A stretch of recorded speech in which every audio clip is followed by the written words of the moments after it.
रमज़ानुल मुबारक की मुबारक शायतें जारी हैं। गुजरते वक्त के साथ बाज़ारों में ख़रीदारों की भीड़ बढ़ने लगी है।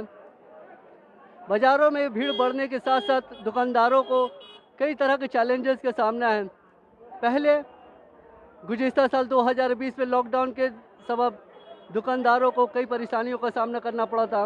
दुकानदारों से बात करते हैं और ये जानने की कोशिश करते हैं कि इस साल रमज़ानुल मुबारक उनका कारोबार कैसा चल रहा है। 4-5-7 साल से जो है इसको हुकूमत हुए हुए है वो तो एकदम खत्म ही कर चुका है। जो थोड़ा बहुत बचा है वो भी खत्म करने पे तुला हुआ है। अभी क्या करने का प्रधानमंत्री, ऐसे तो प्रधानमंत्री को रखने तो कोई फायदा तो है नहीं। इनका वैसे बहुत से कस्टमर नहीं आ रहे हैं यहाँ पर, ईद का मार्केटिंग भी सही से नहीं हो रहे हैं। और प्लस मोदी जी ने जब से गद्दी में बैठे तब से एक बीमारी, एक से एक सामान निकलते जा रहे हैं।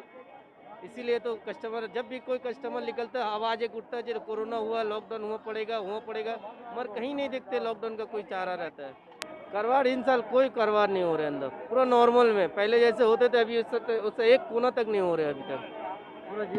पूरा जीरो ना, बाजार का पूरा पोजीशन खराब है अभी। बाजार देखिए, जब से कोरोना वायरस का लेकर अभी चला है, आधा से ज़्यादा ऑल ओवर इंडिया में बंद हो चुका है, लॉकडाउन हो चुका है। यहाँ का भी यही हाल है, समझिए बिजनेस भी खत्म है। कोलकाता के सबसे मशहूर न्यू मार्केट में मौजूद हूँ, जहाँ दुकानदारों से बातचीत हुई। दुकानदारों ने अपनी राय का इजहार किया और ये भी कहा कि मौजूदा दौर में बाज़ार बहुत ही ख़राब है।